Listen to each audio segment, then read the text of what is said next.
السلام علیکم۔ آج کی کہانی آزادی کی خوشبو۔ شہر کے ہجوم میں ایک عام سا انسان رہتا تھا، خاموش۔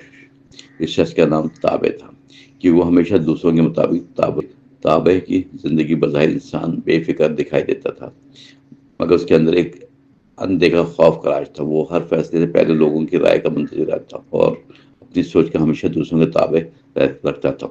بچپن سے اسے یہی سکھایا گیا تھا، سوال نہ کرو، جو کہا جائے وہی درست ہے، اور اس میں بہتری اس نے کبھی اپنی خواہش کو اہمیت نہ دی، بلکہ ہر بار دوسروں کی خوشی کو اپنا ترجیح بنایا۔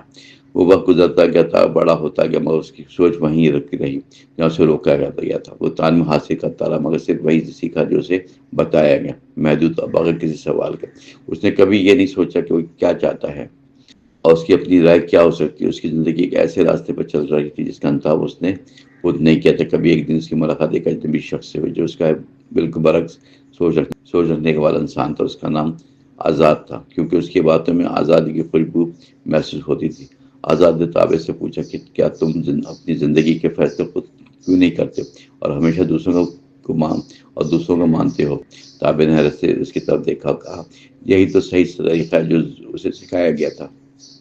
آزاد نے مسکرا کے کہا، اگر تم خود نہیں سوچو گے تمہاری زندگی کبھی تمہاری نہیں ہو سکتی۔ یہ بات تابع کے دل میں کہیں گہرائی تک اتر گئی، مگر وہ فوراً سے قبول نہ کر سکا۔ اپنی عادت نے اس نے کہا، اگر وہ خود سوچنے لگے تو غلطی کا امکان بڑھ جاتا ہے اور وہ ڈر گیا جاتا ہے۔ آزاد نے کہا، غلطی سے ڈرنا ہی سب سے بڑی غلطی ہے، کیونکہ یہی انسان کو غلام بنا دیتی ہے۔ تابع خاموش ہو گیا اور پہلی بار اس نے اپنے اندر ایک سوال کو جنم لیتے ہوئے محسوس کیا، گہرائی سے۔ وہ رات بھر سوچتا رہا کہ واقعی وہ اپنی زندگی خود نہیں جی رہا بلکہ دوسروں کے مطابق ہے۔ اگلے دن اس نے ایک چھوٹا سا فیصلہ کیا جو شاید معمولی تھا، مگر اس کے لیے بہت اہم قدم تھا۔ اس نے پہلی بار اپنی پسند کے مطابق کچھ چنا، اور اس احساس میں اس کے اندر ایک نئی روشنی مگر ساتھ ہی خوف بھی اس کے دل میں موجود تھا، کہیں وہ غلط نہ ہو جائے۔ اپنے فیصلے آزاد اس کے ساتھ رہا اور اسے حوصلہ دیتا رہا کہ وہ اپنی سوچ پر اعتماد کرنا سیکھے۔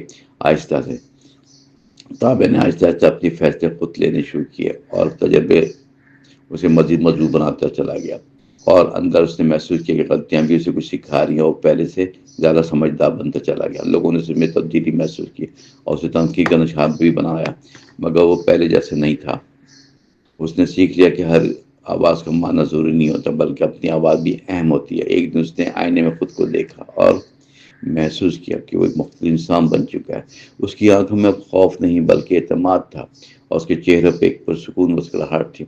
آزاد نے اس سے کہا، اب تم نے اصل آزادی کا پہلا قدم اٹھا لیا ہے، اور یہی سب سے مشکل تھا۔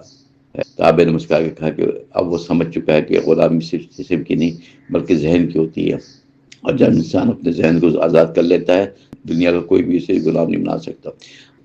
وہ گزرتا گیا، تابع کی کہانی ایک مثال بن گئی ہر اس شخص کے لیے جو خود کے محدود سمجھتا تھا۔ یہ ایسا سبق ہے کہ انسان کی سب سے بڑی زنجیر اس کا اپنا خوف اور دوسروں کی سوچ، جو وہ ان زنجیروں کو توڑ دیتا ہے، تب بھی وہ حقیقی آزادی اور اپنی پہچان حاصل کرتا ہے۔ یہ کہانی ہر اس دل کی ہے جو بندھن میں ہے اور آزادی چاہتا ہے اپنی زندگی میں سچائی سے، اور یہی زندگی کا سب سے اہم سبق ہے۔ آزاد سوچ ہی انسان کو مکمل بناتی ہے اندر سے۔